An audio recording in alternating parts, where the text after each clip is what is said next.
tudo bem? Aqui é o Fael Campos e hoje nós estamos no nosso primeiro episódio conversando um pouco sobre as localidades de League of Legends. Como eu já falei para vocês, a partir de agora, sempre quando tiver 5 heróis e o próximo a gente vai fazer uma localidade, começando por Shurima. Então, obviamente, como a gente já pode imaginar, a dinâmica vai ser mais ou menos a mesma. A gente vai falar sobre as imagens, sobre as histórias, se tiver vídeo, e no final as minhas considerações finais, beleza? Então, aqui tá a pessoa que pediu que falasse sobre Shurima. E se por acaso você tem alguma localidade específica que você gostaria muito que a gente trabalhasse, deixa aqui nos comentários qual é a localidade que você quer. Obviamente, ainda vamos continuar com os heróis, então deixa aqui embaixo também o herói que você quer que a gente converse. Não sabe quais são os heróis? Aqui a playlist com todos aqueles que já foram falados. Se tem algum que você gosta, é só ir lá ver. Se não tem ainda, pede aqui nos comentários que a gente vai conversar, beleza? Então, bora lá conversar um pouco sobre, primeiramente, como funcionaria um pouco da arquitetura, da geografia e da vida que acontece em Shurima. Então, pessoal, começando aqui sobre o quesito uma geografia mais vista externa, é interessante, principalmente porque se a gente for ver o quesito das proporções, Shurima é uma cidade relativamente grande, não é uma cidade gigantesca, porém é colossal o tamanho do disco dourado.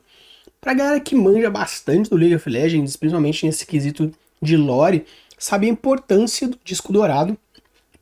E o mais importante, pelo fato de ter uma tecnologia, além do misticismo por trás de tudo isso que existe diretamente ligado, você percebe qual é o monstruoso é a relação. Obviamente tem o quesito dos acendidos, tem o quesito do Airion Sol, obviamente tem vários fatores que existem essa relação direta.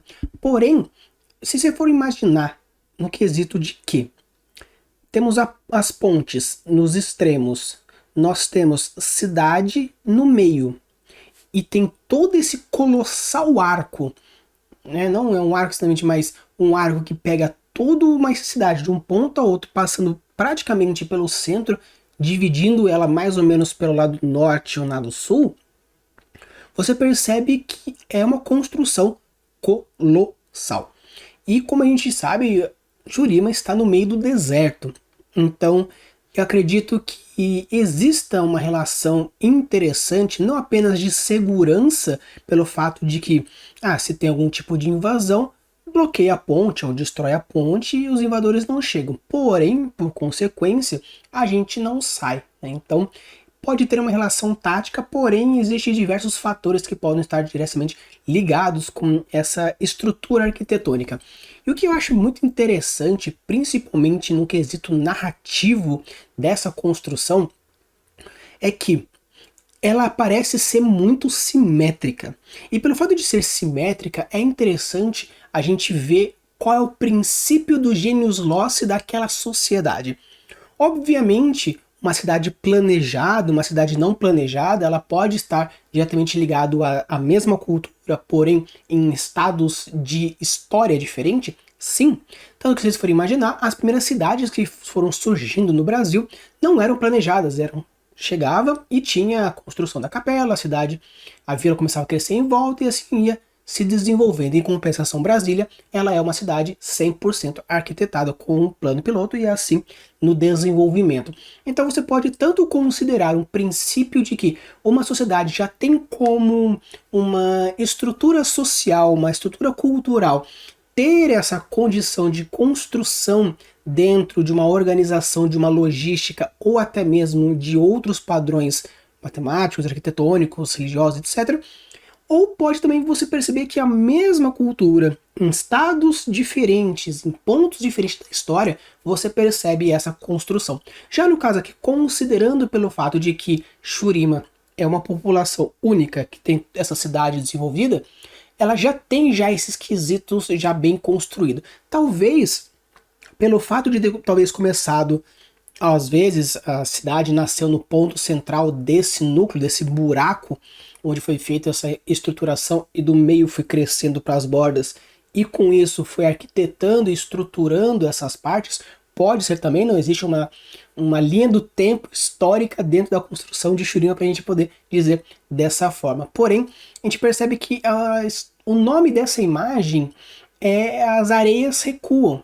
Então eu acredito que a construção da cidade está diretamente ligado não apenas ao desenvolvimento da tecnologia e da magia, no caso aqui, da cidade, da cultura como um todo, mas também nos quesitos geográficos e geológicos das construções de uma maneira geral. E a gente percebe que pegando aqui se chama o quesito das ruínas, as ruínas de Shurima. E pra galera que sabe a história do Azir, se eu não me engano, é um dos meus primeiros vídeos que eu faço com análise, então você vê que existe a destruição do disco, a destruição da cidade, a queda do Azir, então acredito que você percebe existir ainda essa relação direta tanto da construção da cidade que impedia, ou até mesmo o próprio disco, que impedia esse movimento das areias. Tanto que na outra imagem a gente tem a areia que recua, a areia recuada. Então, acredito que existe uma relação direta na construção mística arquitetônica da cidade com o deserto, uma comunhão entre as duas relações. E é interessante porque quando você faz isso dentro do seu world building, onde a construção de uma cidade pode estar ligada a algo mais externo, algo mais macro, seja místico, mecânico, químico, biológico, não importa, criando relações entre uma e outra, você consegue extrapolar situações, complicações e narrativas mais interessantes. Já aqui a gente começa a ter uma visão mais interna da cidade, a gente vê aqui a vila de Setaka, né?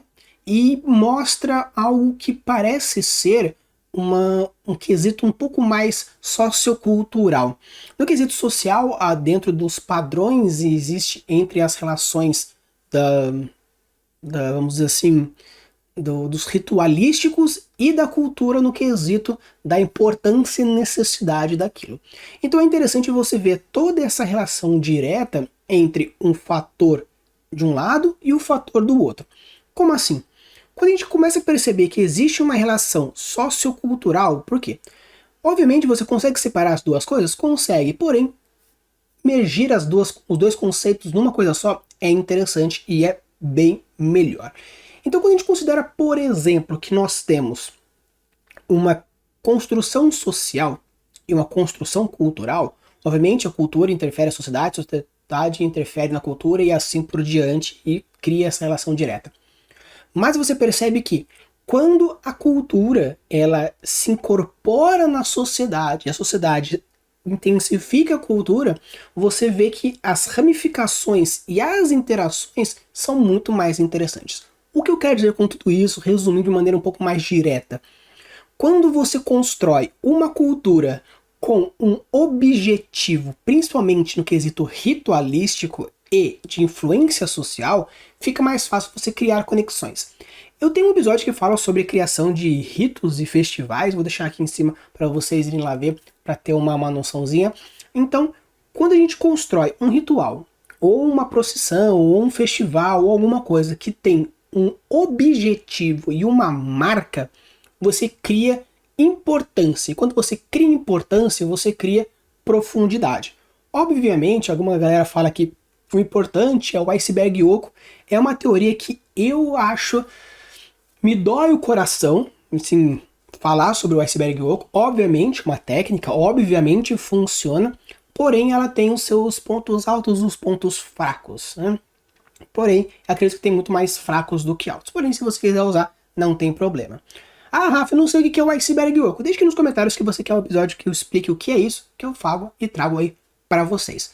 Então é interessante que você consegue perceber dentro dessa imagem, dessa procissão aqui, onde existe uma relação direta tanto sociopolítico quanto cultural também.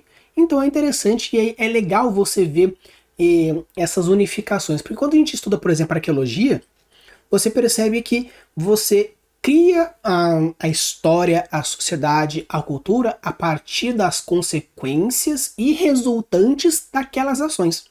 Então, por exemplo, se eu vejo que existe um caminho de ouro do ponto A ao ponto B, existe uma necessidade, porque alguém faria isso.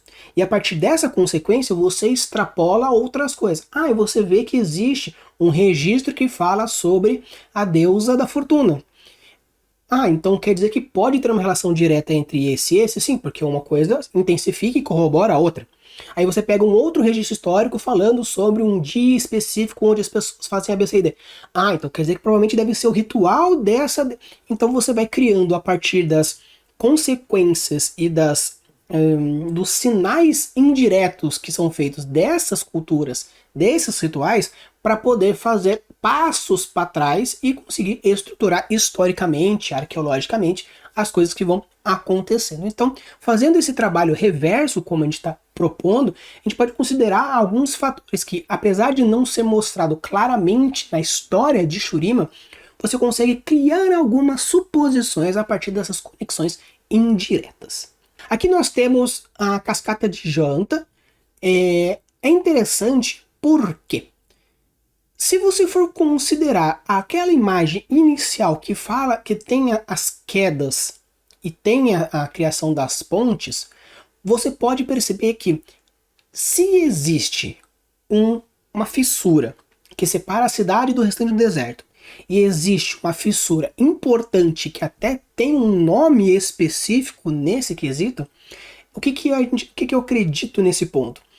Que pelo fato de, se existe algo meio que geológico, geográfico, astronômico, muitas sociedades antigas utilizavam desses padrões astronômicos, geotérmicos, esses fatores da Terra, vamos dizer dessa forma, e criava conexões. Então, por exemplo, os primeiros deuses dentro, por exemplo, do Brasil, era o deus da lua, o deus da natureza, o deus do rio, o deus dos ventos, o deus do sol, onde existia algo físico, algo palpável, e a existência desse algo palpável grandioso era explicada a partir de uma mitologia, de uma crença.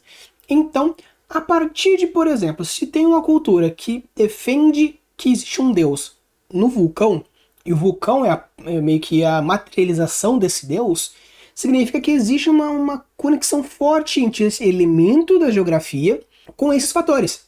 Então, pelo fato de existir, acredito, dentro de uma crença, essa coluna de areia que existe essa cascata, pode ter uma relação direta do porquê existe uma cascata que separa a cidade do restante, por ser que, se existe algo geográfico onde um deus criou, manipulou, fez aquilo, e aquilo é protegido, e aquilo é sagrado, é santo, ter isso na minha cidade, onde também será protegido, também será sagrado, também será santo, fazer uma relação direta.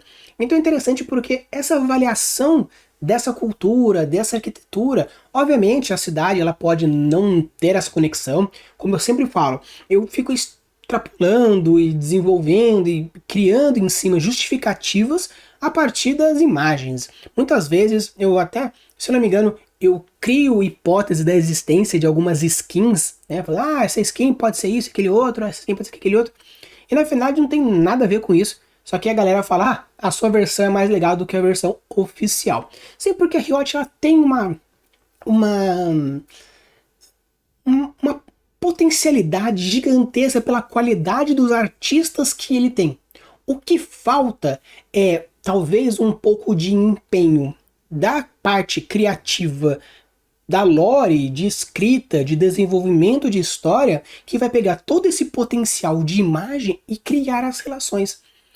Mas isso aí não é um... Cara, mas se é um jogo e existe essa lore, é só você dar.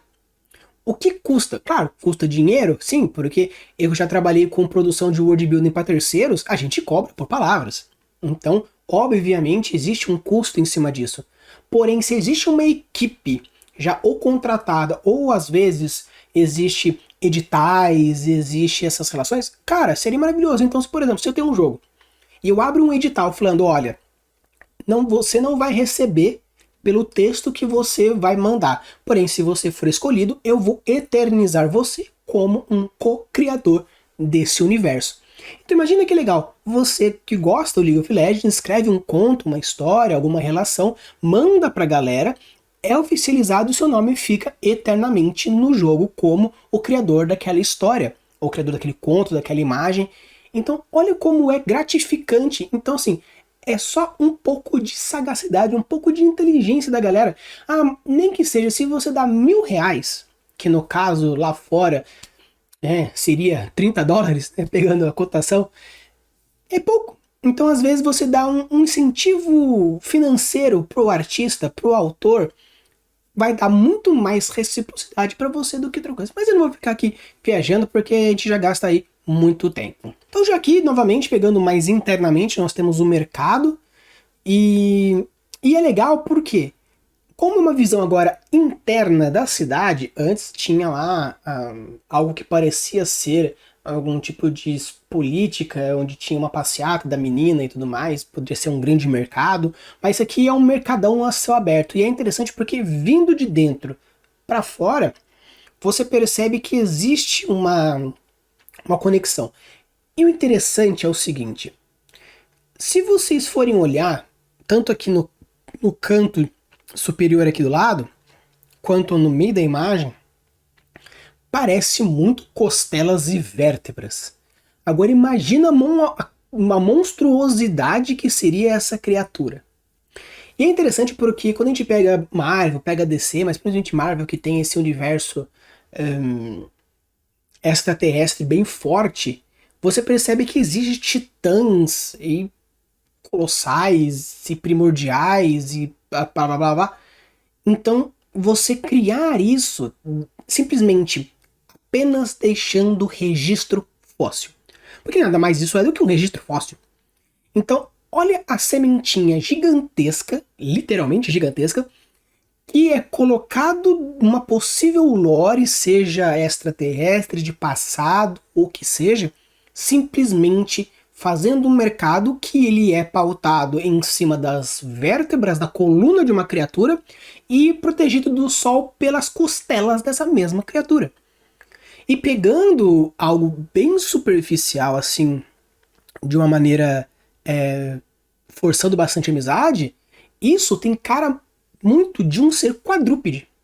Pegando, assim, tanto a proporção costelas, coluna, né, a vértebra com os acessos das vértebras, você tem uma possível condição de ser um bicho quadrúpede gigante. Um bicho quadrúpede gigante já começa a criar algumas hipóteses ou de criaturas milenares ou de algo que ainda existe, tipo um Godzilla da vida, que fica aí à espreita. Considerando que o universo de League of Legends possui fendas tanto temporais quanto, né, espaciais, planares, etc. Então, o que impede de existir uma criatura colossal nessa magnitude que hoje é utilizado como os registros fósseis de uma cidade? É interessante, é algo que vale a pena ser trabalhado com certeza. Então aqui novamente a gente tem um outro posicionamento do mercado. Então nesse caso a gente tinha num ângulo e agora nós temos num outro ângulo, porém esse ângulo um pouco mais interno. Acredito que naquele outro, considerando que, se não me engano, essa imagem é de Nashrami, então pode ser um outro posicionamento, uma outra cidade dentro da região da capital de Shurima. Tanto que, como nós temos um disco gigantesco, assim, que é do tamanho da cidade, então não impede de ser algo que possa ser visto de uma outra cidade relativamente próxima. Então é interessante você criar essas relações. Em que acontece? Se existe uma cidade que é longe o suficiente para ver um disco de um tamanho interessante, porém ainda é possível, você consegue criar conexões políticas intermunicipais. O que seria isso? Quando a gente fala, por exemplo, de uma capital, o que faz a capital ser uma capital? Ela tem uma importância política, econômica, judiciária, executiva. Existem poderes que classificam a existência daquela capital. A gente pega, por exemplo, no Brasil, nós temos São Paulo como uma das capitais econômicas do Brasil. Porém, nós temos em Brasília a capital legislativa, judiciária, executiva. Então é interessante que você pode, dentro da mesma região, colocar a capital política, que seria a cidade mais importante da região, mas não impede de você criar subcapitais, como a capital cultural, a capital econômica. Tanto que a galera fala que existe as diversas capitais do Brasil. Uma fala assim, essa aqui é a cidade do não sei o quê. Essa aqui é a cidade do ouro, essa aqui é a cidade da tapioca, essa aqui é a cidade do não sei o quê. Então, se você pega o cidade de não sei o quê e aumenta a importância não apenas na região, porém para um país ou uma região inteira, não apenas mais pontual, mas para ela como um todo, você pode classificar aquilo como aquilo é a capital de não sei o quê, não a cidade de não sei o quê. Porque quando você altera o nível de cidade para a capital, você está dando uma importância muito maior. Então é interessante que você percebe que, apesar do Gênios Lost se manter pelo fato de ser uma cidade, uma região mais desértica, então meio que as tecnologias a partir dessa seleção natural se mantêm relativamente a mesma, meio que uma convergência. Então você percebe que existe essa relação, porém, pelo fato de ser algo monstruosamente gigante, porém longe ao ponto de poder ver, é algo que é interessante criar essas conexões políticas, não apenas cidades isoladas. Claro que se a gente pega um RPG, por exemplo, ou uma cidade, você não precisa criar interconexões monstruosas entre um e outra. Porém, criar cidades isoladas não é legal. Isso não mostra uma coerência e uma construção unitária de um world building. Então, assim, quando você for criar uma cidade, pense ela realmente como uma unidade. Porém, depois que você fechou essa unidade, você criou uma cidade e fechou essa unidade, começa a construir pontes. As linhas que interligam um e outro. Econômica, política, cultural. Eu quero fazer uma conexão entre essa cidade, essa e essa. Beleza, eu não quero fazer algo que seja de interdependência. Então, como eu posso ligar uma com a outra? Faz como se fosse a rota processual. Ou seja, nós temos aqui, para você fazer todo a procissão, começa na cidade, passa por essa e acaba nessa. Onde você existe essa relação entre um e outro fazendo isso. Onde que, se a gente pega, por exemplo, um filme da Pixar, que nós temos aí, que é o Carros, onde nós tínhamos Radiator Spring, num ponto, quando criou a Via Expressa, parou de ser passado por lá. Depois que se tornou o ponto onde Relâmpago McQueen, o campeão da Copa, não sei o que lá, esteve lá, passou por lá, aquela cidade se tornou novamente um marco. Então, as pessoas podiam ir direto pela Expressa ou podia passar por lá fazendo uma outra coisa, uma outra prioridade, uma outra importância. Tanto que quando você vai viajar e vai conhecer, por exemplo, cidades históricas, você passa pelas cidades com um roteirinho. Então, por quê? Porque teve uma importância. Então, criar essas conexões entre as cidades é algo interessante e importante. E aqui nós temos algo que fala, né, o povo de Shurima voltando para a cidade, porque teve esse quesito histórico do êxodo, da destruição, a galera saindo, e depois a reconstrução da galera voltando. Não vou aprofundar muito nisso, porque nós já estamos aí batendo um puta bruto de... Vai ser grande. Eu tô até cogitando já quebrar em duas partes, fazer a parte 1 e a parte 2, deixar a Lux um pouco pra frente. Mas, até agora, por enquanto, de uma maneira geral, eu acho interessante porque você pega essa construção dessa cidade aqui, de Shurima aqui no fundo, e você vê a galera voltando. Pelo fato da galera estar voltando, existe o quê? O êxito, algo que fortemente aparece em diversas culturas, principalmente a gente vai pegar nas religiões, nós temos os grandes êxodos de várias culturas diferentes, várias religiões diferentes, então o êxodo é algo interessante, simplesmente você meio que expulsar alguém do grupo e a volta, tanto que tem até a fábula do filho pródigo, então é interessante, movimentações de massa é interessante, tanto histórico quanto social, até político e econômico, dependendo do que for. A gente está vendo agora, com a guerra da Ucrânia, teve a movimentação do povo, quando teve o problema na Turquia, a mesma coisa. Então, nas Primeira e Segunda Guerras, onde vieram bastantes colonizadores para o Brasil, imigrantes para o Brasil, então, movimentos de massa é algo muito legal para a sua construção. Obviamente é muito difícil, porque criar interconexões e criar globalizações é bem difícil, porque até que ponto você pode juntar e mesclar duas culturas diferentes fazendo uma nova cultura, uma nova subunidade? É um pouco complicado, até mesmo quando você vai construir isso dentro de uma narrativa escrita, onde você tem apenas palavras, não tem muito visual, às vezes para o audiovisual, às vezes para quadrinhos, etc. Tem o fator visual que auxilia, porém é interessante essa globalização, essa construção da unificação, da mesclagem, é algo bem legal. Então aqui nós temos o Vale da Canção, não tem muita informação, né? Então fica aí algo como a partir da imagem e a partir do nome. O vale, quando a gente fala vale, é uma região que tem entre duas serras, ou duas cordilheiras, ou duas montanhas. Então temos montanhas e temos um vale. Pelo fato de apenas ver essa imagem e não observar o seu entorno, dizer que é um vale é um tanto complicado, né? Mas se a gente considerar que talvez exista, no caso dessa região, as montanhas, as serras seriam as grandes dunas, e existe toda uma questão 3D, onde essa...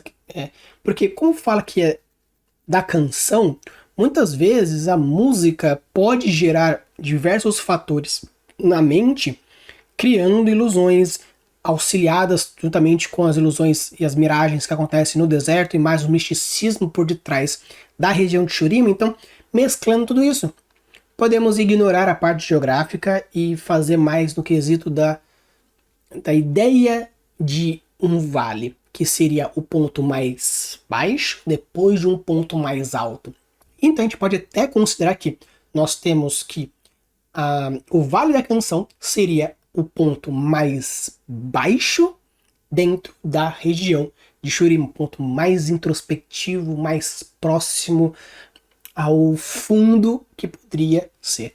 Eu chuto muito que poderia ser isso, tanto que se for ver no cantinho embaixo parece uma pessoa com aqueles mantos que balançam nos ventos a partir de uma peregrinação ou de um exilamento, não sei.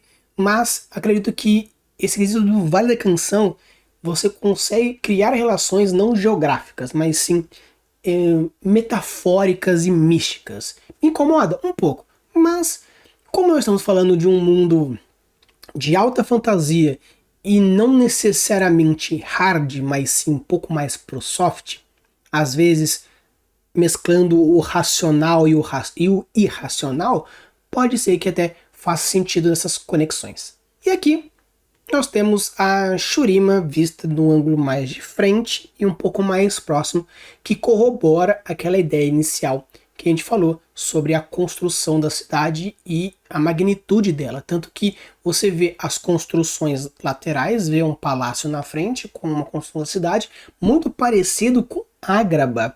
Ágraba, para aqueles que não...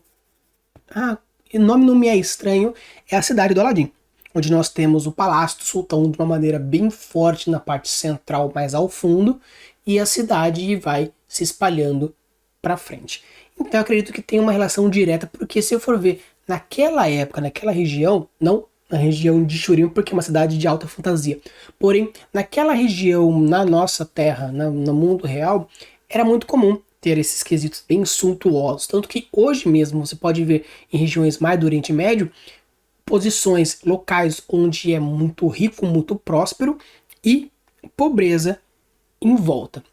Então é muito comum esse tipo de estrutura política arquitetônica. Então você percebe aí também que não impede mais central ser uma puta construção e a cidade vai se espalhando. Tanto que existe sim as pessoas da alta classe e da baixa classe. Isso é mostrado também dentro dos materiais de Shurima. Então é interessante criar essas ideias porque eu acho que vale a pena essa criação. Então aqui a gente vai começar a falar um pouco mais sobre não a vista de Shurima, mas a vida mais interna. A gente percebe que nós temos o que nós chamamos aí de catadores. E interessante sobre a quesito dos catadores é que você percebe que nós temos um jovem e mais um ancião aqui, onde que Se você for considerar esses dois fatores, não considerando o grande círculo no fundo, né, que é o grande disco de ouro, mas pegando só as duas imagens. Eu consigo imaginar, por exemplo, que a questão de ser catador pode ser ou algo relacionado a uma herança de família, onde existe essa ideia direta, onde nós temos o pai passando para o filho, passando para o neto e assim por diante. E pelo fato de ser desértico e ser um pouco mais pobre, pode ser realmente pai, então não teria tanto problema. Mas também pode ser algo mais de profissão, não tanto algo familiar, onde que você é um catador, onde você pega, tem aqui um tesouro, tem uma corda e todo um quesito todo aqui, essa mochilona. E pode ser que quando esse senhor, o catador especificamente, ele está chegando próximo do seu cansaço, do seu final de vida, ele pega um aprendiz que fica com ele até o momento de passar esse trabalho. Então, eu acredito que com essas duas imagens, né, com essa única imagem, porém com esses dois elementos, eu posso imaginar que pode ser algo familiar, onde realmente é passado de geração em geração, ou um quesito de importância, onde só existe um único ou poucos únicos catadores que passam a sua função para alguém, trazendo aí esse conhecimento e passando aí para frente. Seguindo, nós temos aqui os montadores de dormos. E é interessante aqui que você for ver, ele está em cima de uma corda, segurando aqui uma outra corda. Então assim, eu não achei uma informação do que seria a dormos.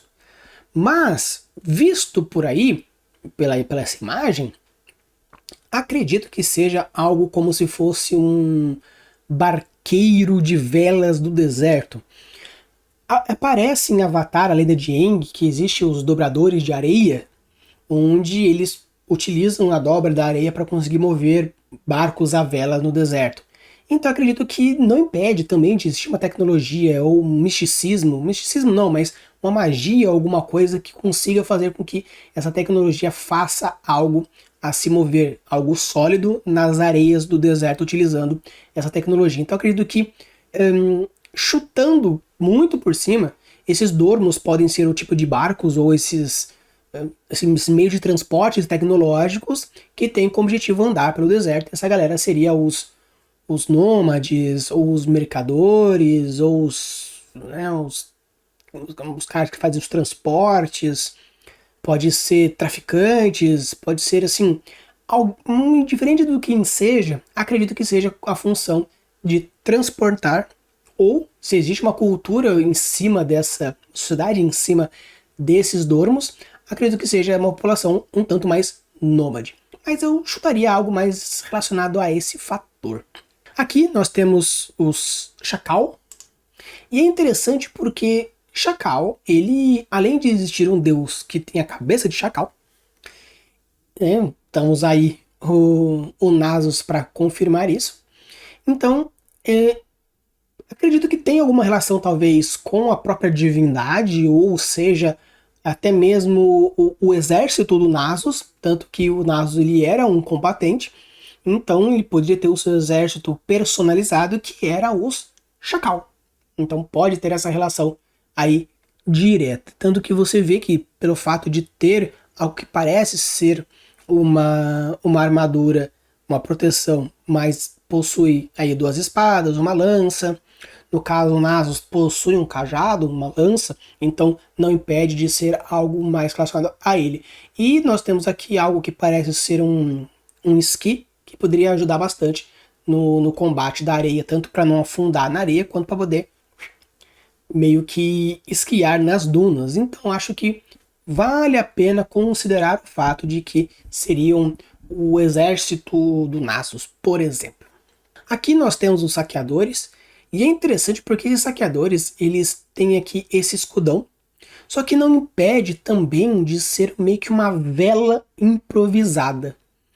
Eu acredito que os saqueadores, eles podem também utilizar isso não como uma vela também, mas sim como uma camuflagem, considerando que eles poderiam ficar por debaixo, próximo a dunas ou próximo a tempestade de areias, e pudessem meio que pegar, se esconder a partir disso e fazer essas movimentações e pegar essa galera. Tanto que você vê que existe nos dois braços esse escudo, essa vela, essa proteção, esse alguma coisa aqui que faça sentido. E obviamente você vê que existe uma proteção no rosto, onde provavelmente deve ser algo para proteger das tempestades de areia, que corroboram o fato de que ele precisa ter ou uma proteção ou algo que ele possa se camuflar no meio para poder saquear alguém, onde eles ficam esperando em algumas posições do deserto para quando passar alguém dentro de uma rota comercial ou o que seja, poder fazer esses saques.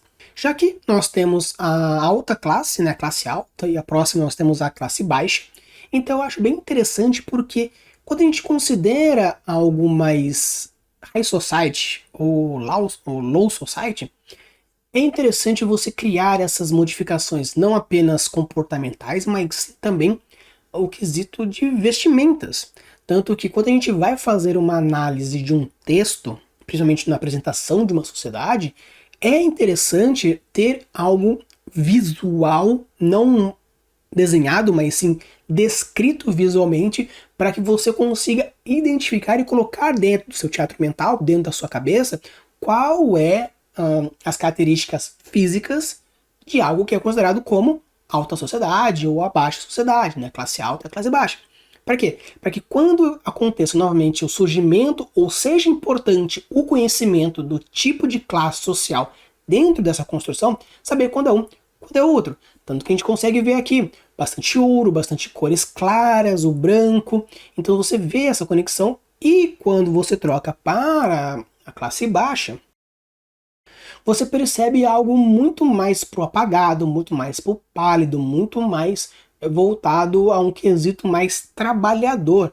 Aqui na classe alta, você percebe que existe algo muito mais relacionado a coisas mais importantes a nível de não subsistência. Meio que, se a gente for pegar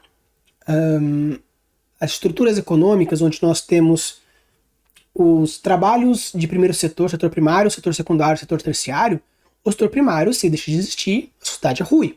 Porém, é muito mais interessante para uma sociedade que nós temos hoje ser alguém que é da parte mais industrializada ou na parte de serviços, traz muito mais importância do que a parte mais do setor primário, como é mostrado aqui na parte da classe baixa, onde parece ser, realmente ser os fazendeiros, os agricultores, os coletores e assim por diante, que fazem sentido nessa parte um pouco mais baixa. É um trabalho muito mais braçal. Ninguém gosta de trabalho braçal de baixo, principalmente de um deserto. Então, é um quesito que existe entre um e entre o outro nesse fator. Já aqui nós temos os nadadores da areia. Eu estou mostrando gigantescamente a imagem porque meio que não dá para ver, ela é horizontalmente gigantesca. Então fica mais fácil aqui de mostrar para vocês num quesito mais lateral. Então, de uma maneira geral, você pode ver que nós temos o quê? A relação do tamanho da coisa com um ser humano. Então a gente vê que se está tampando até mesmo a tela inteira, faz sentido essa ideia. Então você percebe que existe essa conexão entre um, essa conexão entre o outro. E assim, parece ser muito mais uma criatura que eu não sei dizer se ela está nadando por debaixo da areia, tanto que se chama, né, até nadadores da areia, mas não dá para dizer se essa parte superior faz parte da criatura ou não. Eu acredito que não. Eu acredito que faça parte sim da criatura, não seja algo puramente ilustrativo, porque eu acredito que seja uma forma de camuflagem dela, e até mesmo se for considerar que não, assim, não algo como uma cidade, né, onde acontece em algumas culturas como Mazaratã, onde tem uma ilha inteira em cima do casco da tartaruga, ou até parece, por exemplo, em One Piece, o Nisha, com uma cidade inteira em cima das costas do elefante. Mas, se eu for pegar aqui o tamanho da pessoa, ela pode usar facilmente algo como uma proteção ou uma casa na criatura. Então assim, não dá muito para bater o martelo se é uma criatura considerando inteira a parte de cima e a parte de baixo, porém, de uma maneira geral, é interessante o fato da existência de uma criatura aí como essa. Então pessoal, agora a gente vai assistir 2 vídeos falando sobre a cidade e um pouco mais da história. Existe não um conto, mas uma coletânea de histórias que são os descendentes, que não vai dar para avaliar nesse vídeo. Porque, primeiro, são 12 partes, então são 12 histórias, não dá para avaliar, é surreal. Então, eu vou deixar aqui aberto para vocês.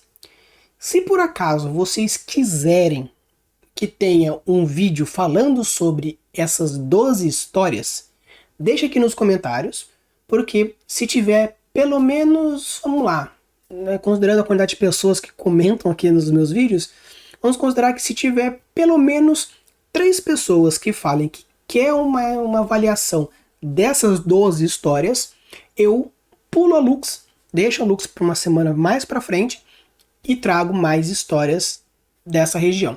Se vocês acharem que não é de tanta importância ao ponto de ser muito exigente, a gente passa para Lux e em um outro momento eu retomo essas histórias, porque eu vou abordar tudo. Não se preocupe, tudo será abordado aqui no canal. Então, quer dizer que tem algumas histórias do Yasuo que não foram avaliadas. Vai ter vídeo sobre isso? Futuramente vai ter. Todas as histórias serão avaliadas dentro desse nosso universo de League of Legends. Então não se preocupe. É mais para saber se vocês querem na semana que vem que eu traga essas 12 histórias ou se eu já posso passar para Lux e continuar a nossa sequência. Beleza?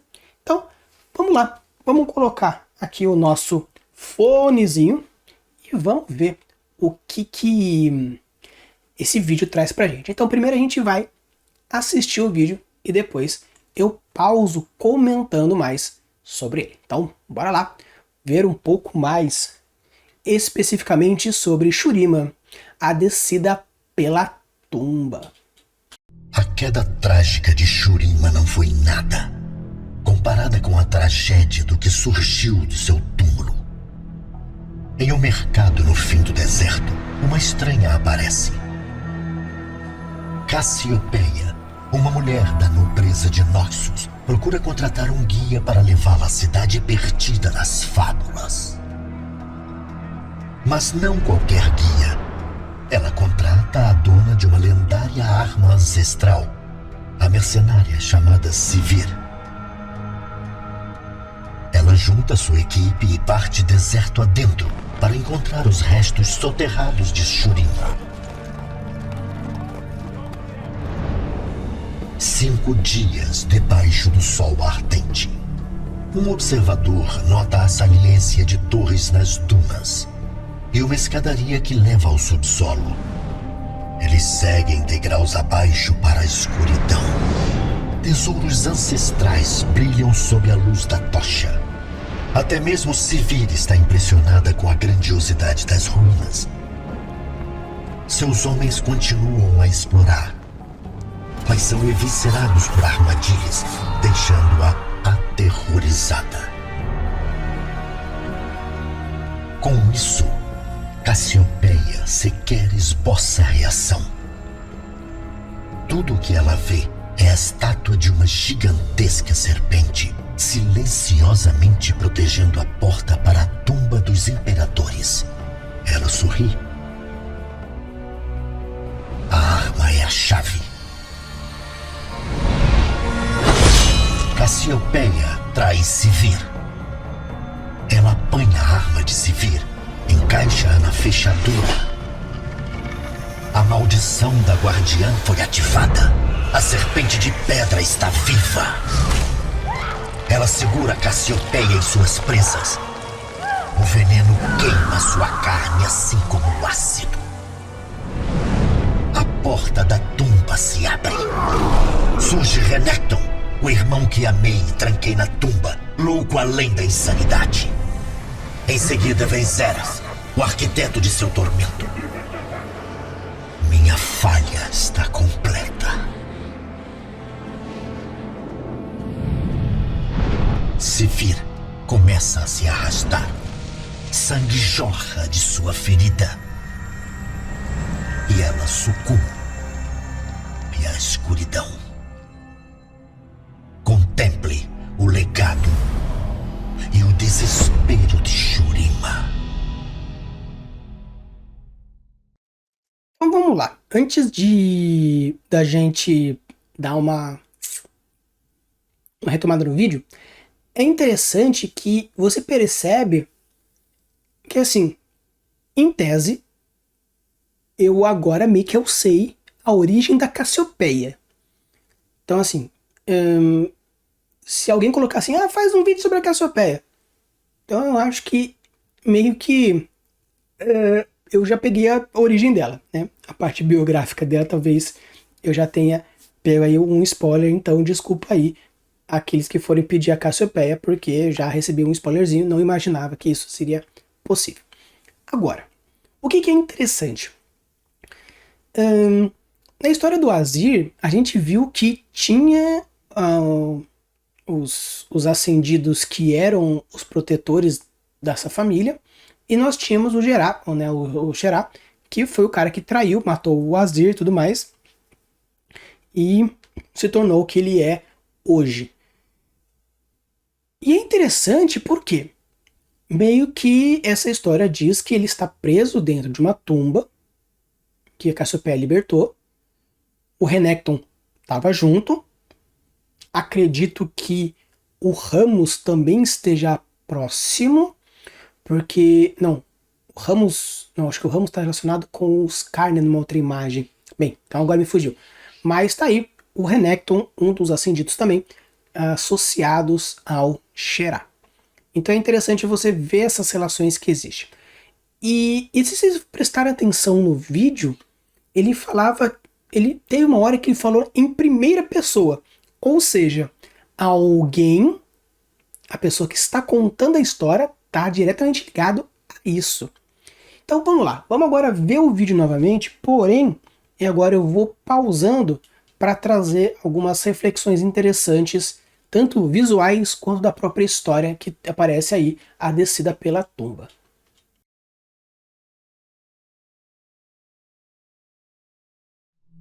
A queda trágica de Shurima não foi nada, comparada com a tragédia do que surgiu do seu túmulo. Em um mercado no fim do deserto, uma estranha aparece. Cassiopeia, uma mulher da nobreza de Noxus, procura contratar um guia para levá-la à cidade perdida das fábulas. Primeiro, o que é interessante? Se vocês forem ver aqui o quesito da imagem, a gente vê que tem uma pegada bem de vitral. Que vocês forem ver no quesito esse mosaico, esse vitral mosaico, você pega nas catedrais, é o que conta a história, normalmente, ou da Via Crucis, ou de Jesus, ou de algum momento histórico.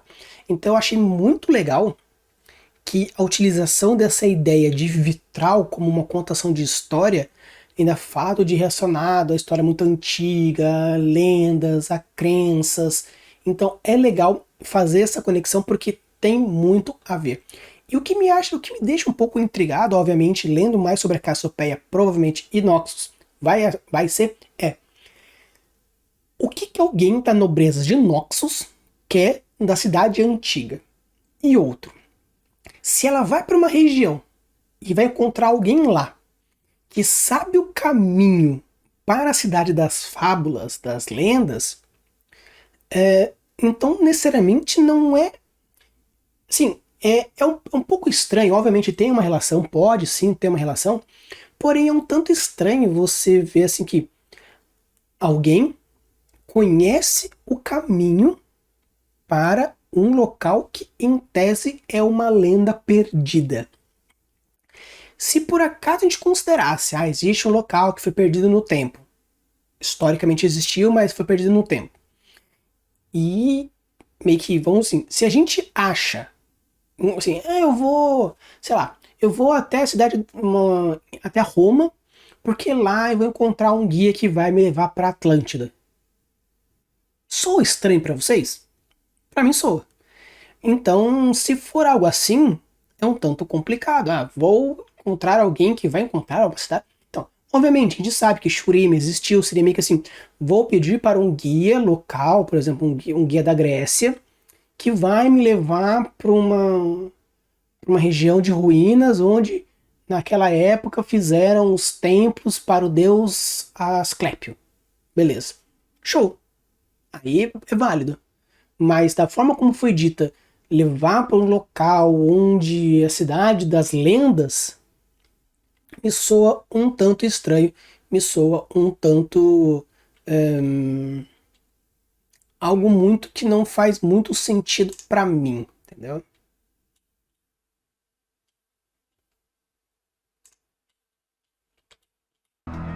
Mas não qualquer guia. Ela contrata a dona de uma lendária arma ancestral, a mercenária chamada Sivir. Ela junta sua equipe e parte deserto adentro para encontrar os restos soterrados de Shurima. Beleza. Continuando aqui, o que eu acho um tanto estranho é aquilo, né? Tipo, uma arma ancestral, beleza. O que é... Obviamente, isso aqui é uma lenda, né? Uma história curta, sem muita explicação. Mas o que motiva a Sivir ir para tal lugar com a Cassiopeia? Dinheiro? Pode ser uma situação.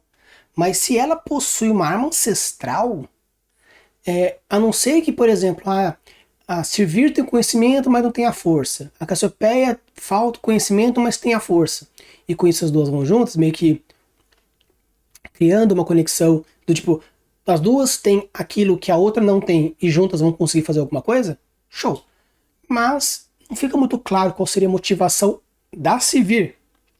Ainda mais, tipo, se ela conhece o caminho, tanto que ela vai guiar os caras durante 5 dias, se ela conhece o caminho, ela podia, se ela é uma mercenária, ter contratado gente para fazer isso. Então, assim, para mim a motivação ficou um pouco falha, ficou um pouco fraca aqui. 5 dias debaixo do sol ardente. Um observador nota a saliência de torres nas dunas e uma escadaria que leva ao subsolo.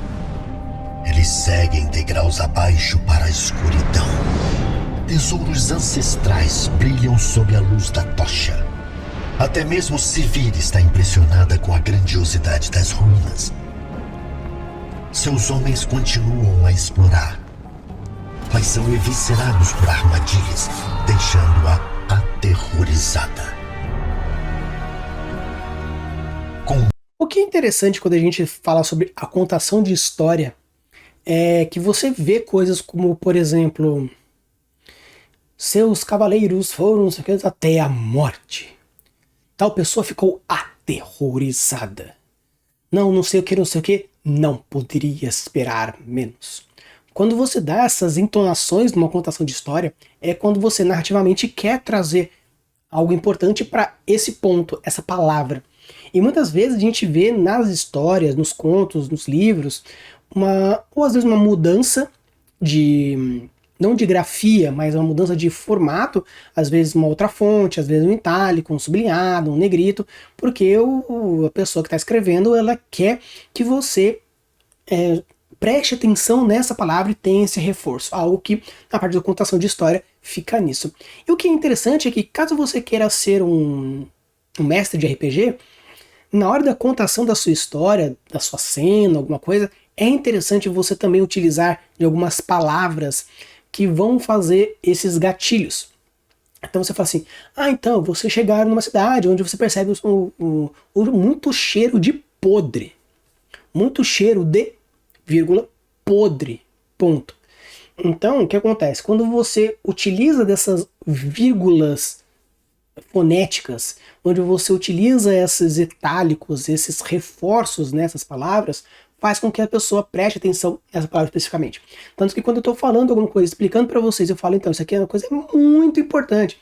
É muito importante. Muito. Eu coloco a entonação na voz, eu aumento o tom, eu estico a palavra para que vocês saibam que isso realmente é de um grau de importância mais elevado do que outros fatores que eu disse anteriormente. Onde eu acabei de dizer é algo importante, o próximo que eu vou dizer é muito importante, chamando a atenção de vocês para aquilo que eu estou dizendo. São técnicas de oratória, algo que vocês podem ir desenvolvendo também, principalmente na sua contação verbal de história.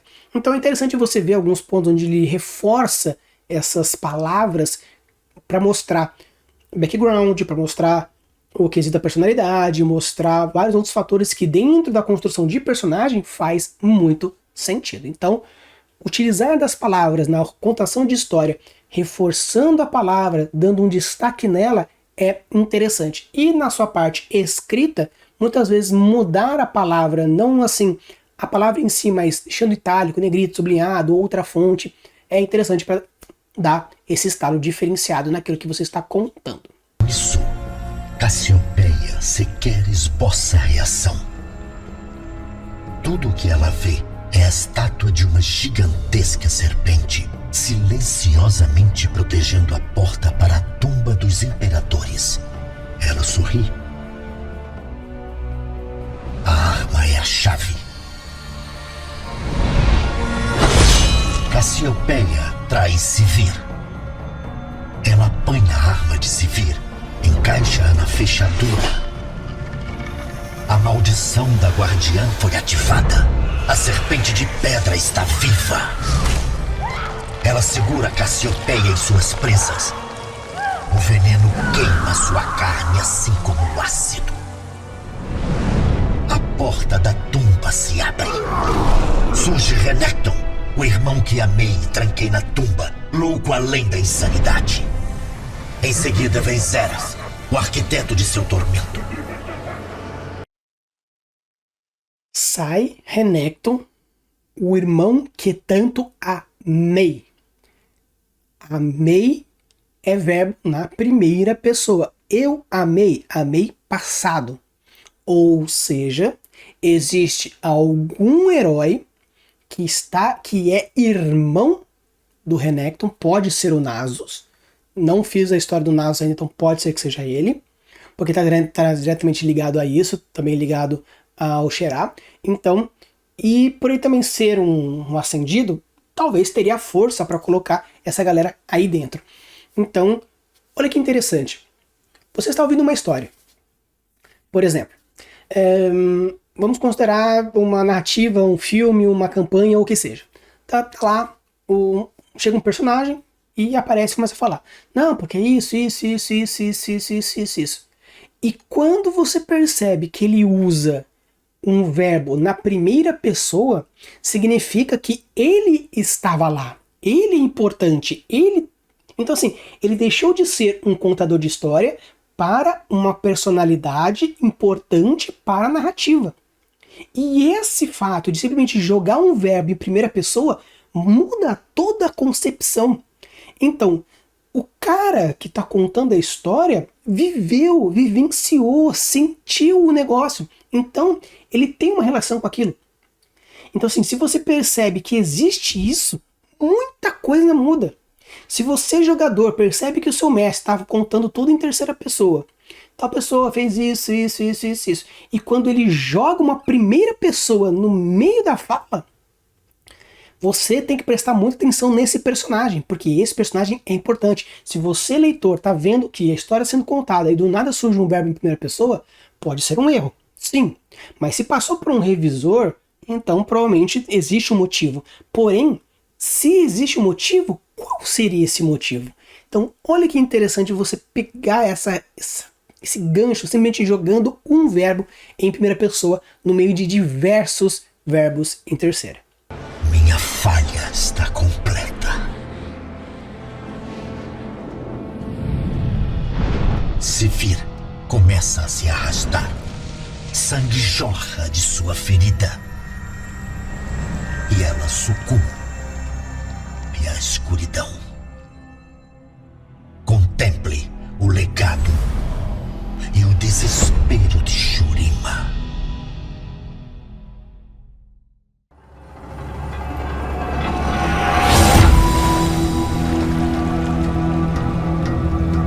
contemple o legado e o desespero de Shurima. Então, assim, é interessante porque se a gente for pegar a premissa da primeira frase com a premissa da última frase, que eu gosto bastante de chamar de, né, da primeira frase com punch, você vê que existe uma relação direta onde ele já traz a curiosidade falando sobre os males, a queda de Shurima não seria nada com os males que iria acontecer. E no final ele manda essa falando na questão de desespero, meio que referenciando, tipo, abriu as tumbas, então as maldições do deserto vão atormentar toda a humanidade. Legal, é interessante, você cria um primeiro gatilho da curiosidade no começo e no final acaba com uma cena de punch reforçada na primeira frase, intensificando aquilo que poderia ter já gerado anteriormente. Não é gerado um gatilho de curiosidade, porque você está concluindo essa ancoragem, mas é algo interessante pelo fato, principalmente, de que ele pegou, ancorou você durante todo, deu um punch final e com isso, com um gatilho, vamos dizer assim, da familiaridade ou até mesmo da aproximação, você consegue extrapolar o que vai acontecer. Seria meio que esse gatilho da familiaridade, da aproximação, gera empatia. Na verdade, pelo fato de gerar empatia, esses gatilhos funcionam melhor. Então, essa conexão existe, essa relação direta bem legal. Eu gostei bastante. Então, assim, existe mais um vídeo que é aqui a origem do ascendente, Então, vamos ver agora o que esse vídeo traz pra gente. Isso, pra gente já ir se encaminhando para pelo menos pro final desse vídeo aí que já tá gigantesco, mas tá muito informativo e assim, tá muito legal.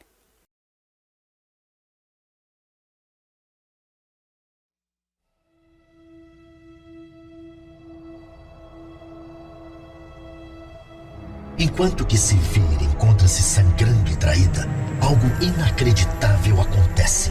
Pois, embora não saiba, ela é a última da linhagem sanguínea de Azir, o último imperador de Shurima.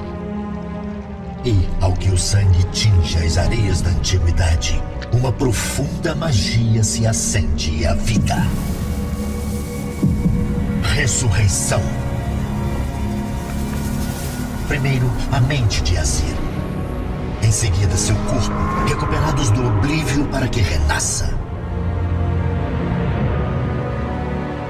Então ele a vê. Observa seu rosto. Vê a si mesmo nesta filha de Shurima. Naquele momento, ele não pensa em impérios ou rituais.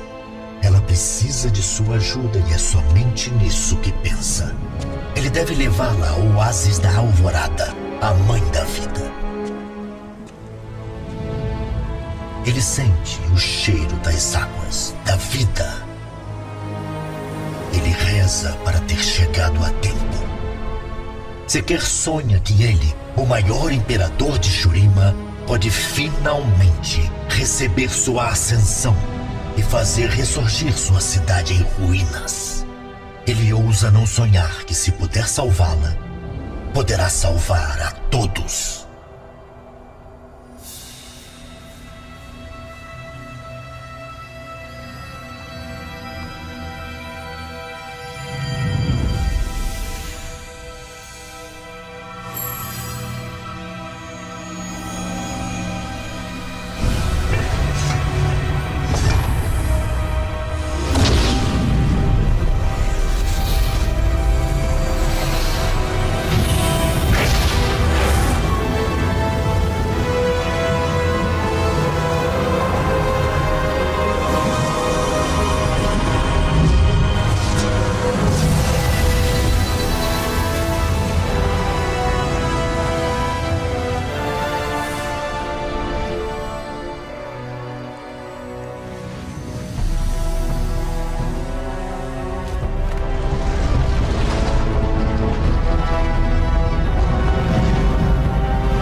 Vamos lá. Antes da gente ir para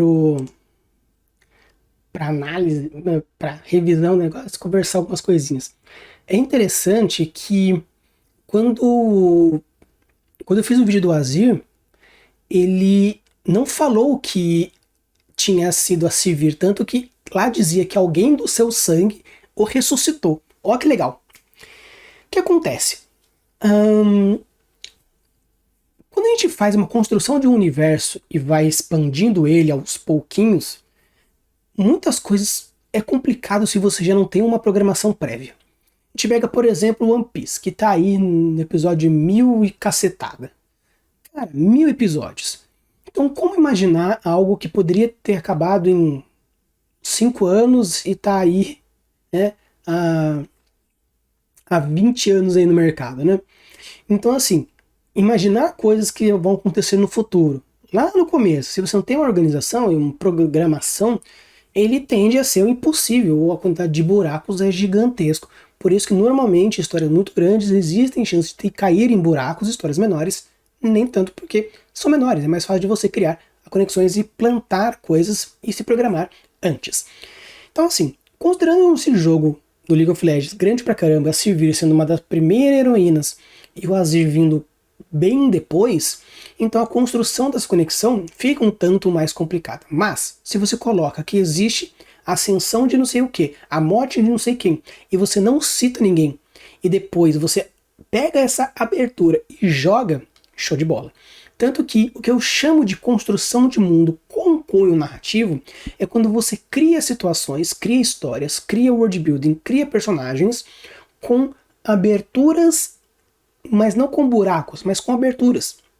Porque quando você deixa um gancho aberto, vamos chamar isso aqui um ganchinho, é fácil de passar algum outro e pegar. Onde você deixa fechadinho, porém com uma observação, com uma possível conexão com alguém, e quando você estiver passando com uma outra pessoa, esse alguém pode fazer isso. Então, o Azir foi ressuscitado por alguém com o sangue dele, e com isso ele ressuscitou.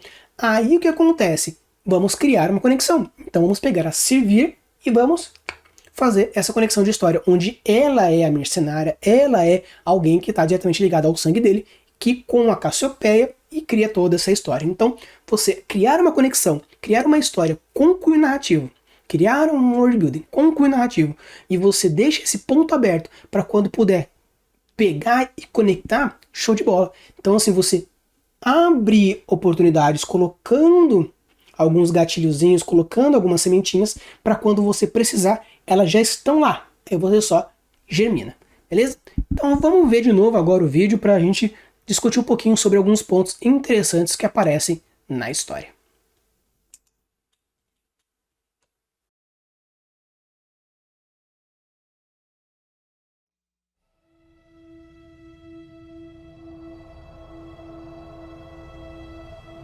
Enquanto que Sivir encontra-se sangrando e traída, algo inacreditável acontece. Pois, embora não saiba, ela é a última da linhagem sanguínea de Azir, o último imperador de Shurima. E, ao que o sangue tinge as areias da antiguidade, uma profunda magia se acende à vida. Bem, desculpa, mas se vocês não perceberam a batida do coração dentro de um eletrocardiograma, pelo amor de Deus. Ah, mas, Rafa, eu não sou médico, eu não vou pegar isso. Gente, tontos. Então, olha a sutileza, ele joga o som e ainda coloca o símbolo, utilizando como realmente uma transfusão de sangue, onde você tem alguém que vai isso e a transfusão de sangue e os vasos, coração batido para o outro ser. Nossa, que sacada, que detalhezinho gostoso. Ressurreição.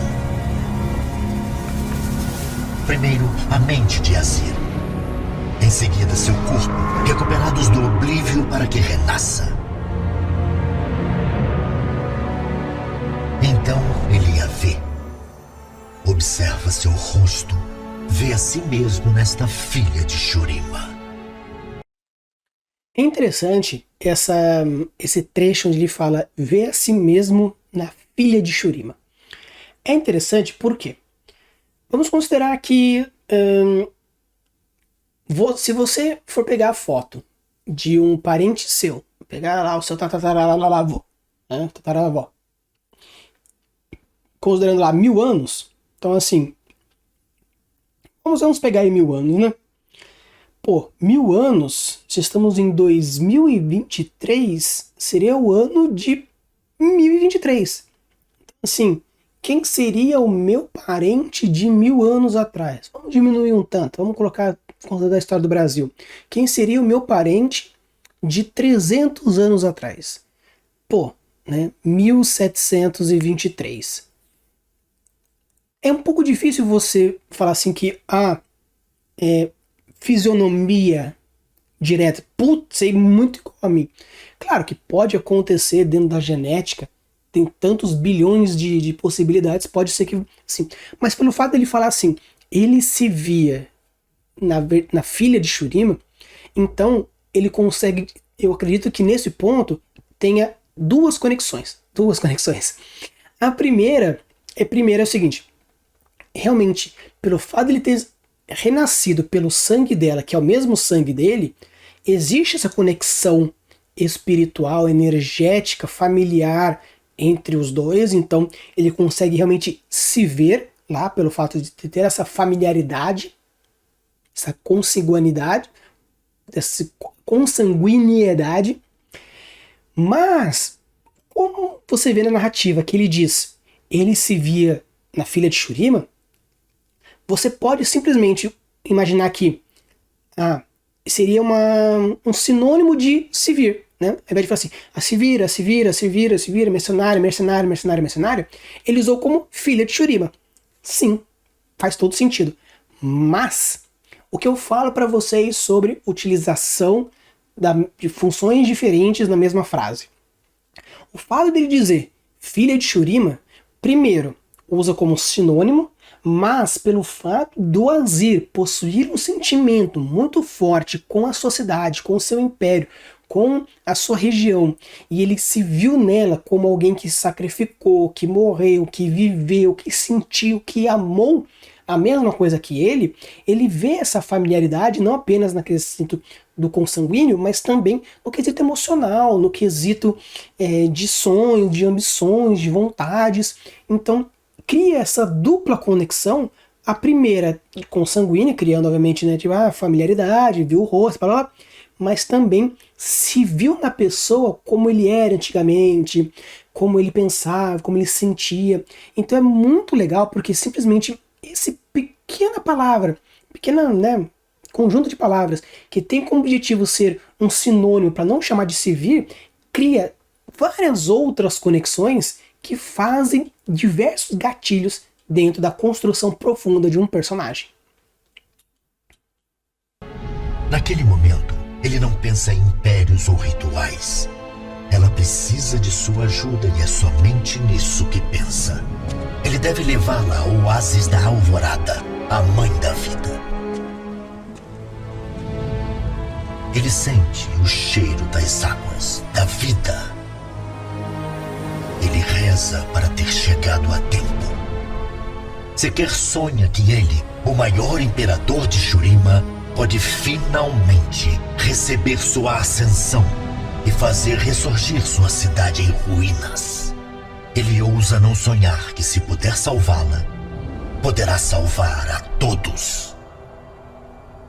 É interessante porque nesse vídeo, esses reforços de palavras são muito fortes.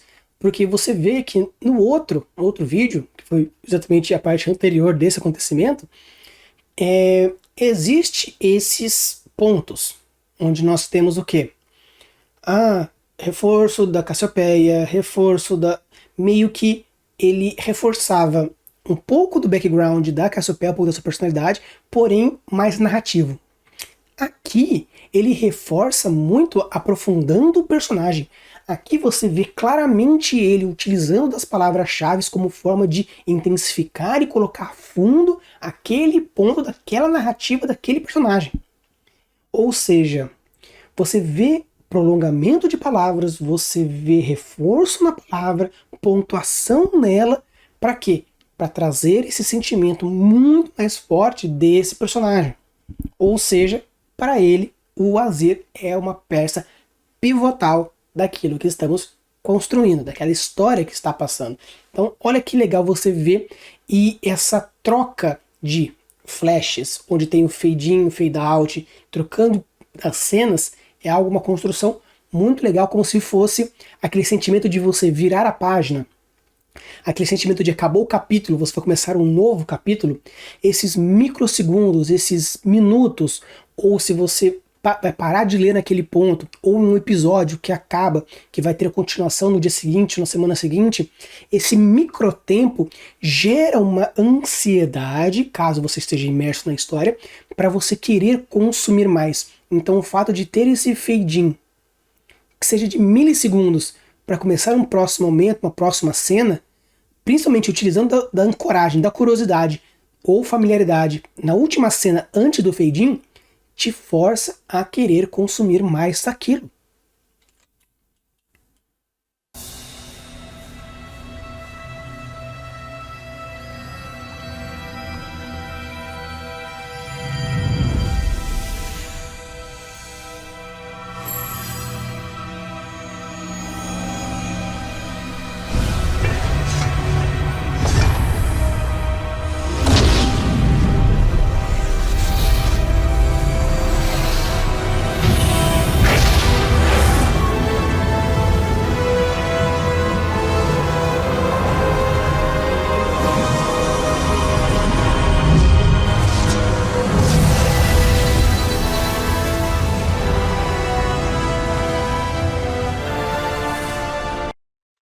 Desculpa eu cortar no meio da música toda animada, toda epopeica, mas vocês viram que legal? Que antes dele se transformar, tinha o formato dele humano, você conseguia ver alguns mini detalhes no rosto, cabelo, e aí com a ascensão e a transformação geral ele saiu do humano para esse meio animal, no caso como pássaro. Então eu achei muito legal a sacada que eles fizeram de mostrar essa pseudo-ascensão, que depois, quando tem o disco do sol, tem a finalização do ritual, se tornando um ascendido de verdade.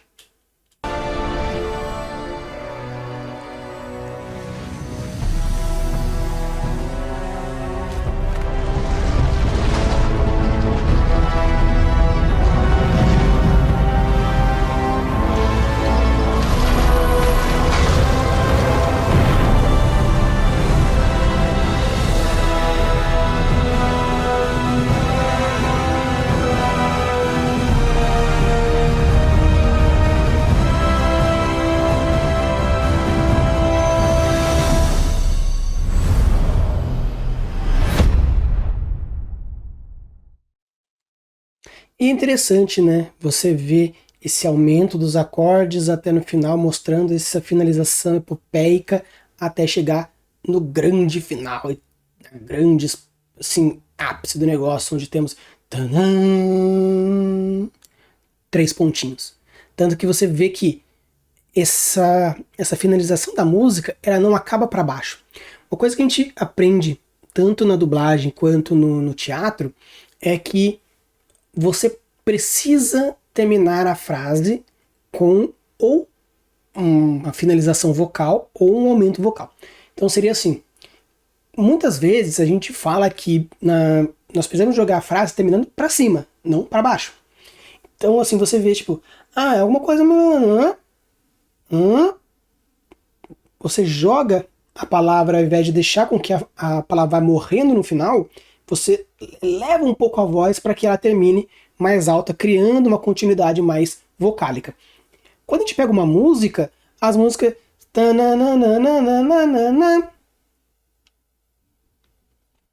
termina.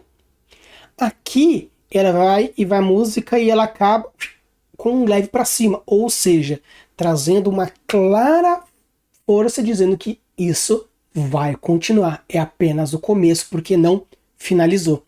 Ele acabou para cima ou constante, mantendo essa ideia de algo não terminado.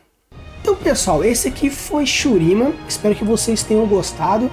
Foi um vídeo, um dos maiores vídeos que eu já trouxe aqui de League of Legends, mas também com diversas coisas. Como eu falei para vocês, existem algumas histórias voltadas para Shurima, principalmente a questão dos descendentes, tem 12 etapas diferentes. Então, se vocês querem que eu traga isso e finalize Shurima antes de ir para Lux, deixa aqui nos comentários. Se eu ver que tem 3 pessoas comentando que querem continuação, eu faço essa parte de Shurima para agora e deixa a Lux para mais para frente.